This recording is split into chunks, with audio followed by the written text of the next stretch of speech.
Se vive all'estero e possiede un immobile in Italia, c'è una verità che va detta. Trasferirsi all'estero non fa sparire l'attenzione del fisco italiano sull'immobile che è rimasto in Italia. C'è chi pensa, sono residente fuori, quindi in Italia non pago più nulla. C'è chi crede che basti l'iscrizione all'AIRE. C'è chi immagina che l'immobile tenuto vuoto sia fiscalmente neutro. E c'è chi, ancora peggio, mette a reddito l'immobile senza capire davvero come funzionino IMU, IRPEF, cedolare secca, canone concordato e rapporti con il paese estero di residenza. Il risultato è quasi sempre lo stesso: confusione, errori, costi evitabili e in alcuni casi contestazioni. La gestione di un immobile in Italia da parte di chi vive all'estero non è impossibile, ma deve essere fatta con metodo e soprattutto deve essere fatta in modo coerente tra Italia e stato estero di residenza. Il punto di partenza è questo: l'immobile situato in Italia resta fiscalmente rilevante in Italia anche se il proprietario vive all'estero. Questo vale sia sul piano patrimoniale, quindi in tema di IMU, sia sul piano reddituale, se quell'immobile produce un canone di locazione. Le convenzioni contro le doppie imposizioni, infatti, non cancellano la tassazione italiana sull'immobile italiano. In linea generale, riconoscono che il reddito immobiliare può essere tassato nello stato in cui l'immobile si trova, cioè in Italia. Poi sarà eventualmente il paese di residenza a dover evitare la doppia imposizione secondo le regole della convenzione applicabile. Parliamo ora della famigerata IMU. Gli italiani all'estero continuano a chiedersi se l'immobile rimasto in Italia possa essere considerato ancora abitazione principale, solo perché è la casa di proprietà o perché non viene affittato. La risposta, nella maggior parte dei casi, è no. L'IMU, come regola generale, non è dovuta sull'abitazione principale, ma l'esenzione riguarda l'abitazione principale in senso tecnico, cioè quella in cui sussistono i presupposti previsti dalla disciplina IMU.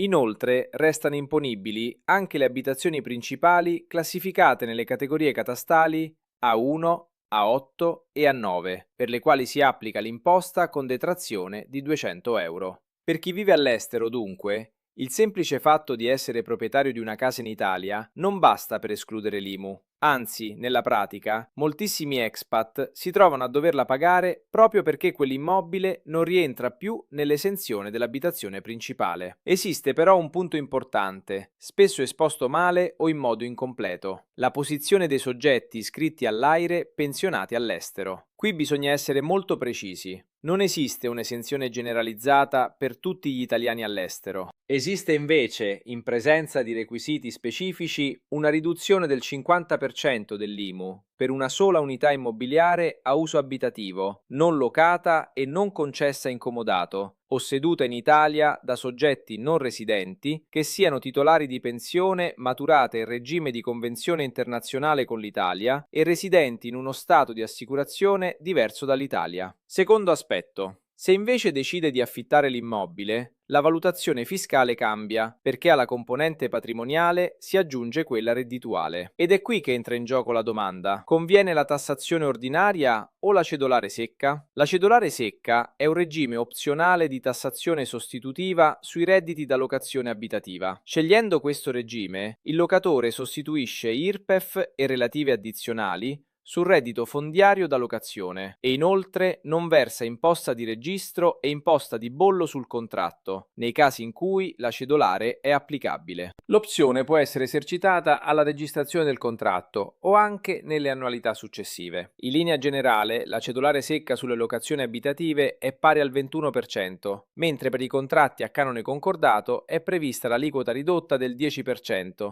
Nei casi previsti dalla normativa. Per le locazioni brevi, per il secondo immobile locato brevemente, si applica l'aliquota del 26%, mentre resta al 21% il reddito derivante dai contratti di locazione breve relativi a un immobile individuato dal contribuente in dichiarazione. La rendita dell'immobile italiano non va guardata solo dal lato italiano, ma anche dal lato del paese in cui si è fiscalmente residente. Perché? Perché il reddito dell'immobile italiano può essere tassato in Italia, ma poi potrebbe dover essere dichiarato anche nel paese di residenza estera, secondo le regole locali. Ed è lì che, a seconda della convenzione applicabile dell'immobile e della normativa interna del paese estero, si può attivare un meccanismo di eliminazione della doppia imposizione, spesso sotto forma di credito d'imposta o di esenzione con progressività. Se l'immobile viene locato in un contesto dove il canone concordato è percorribile, da un lato si genera reddito, dall'altro la cedolare secca può diventare più efficiente dell'IRPEF ordinaria.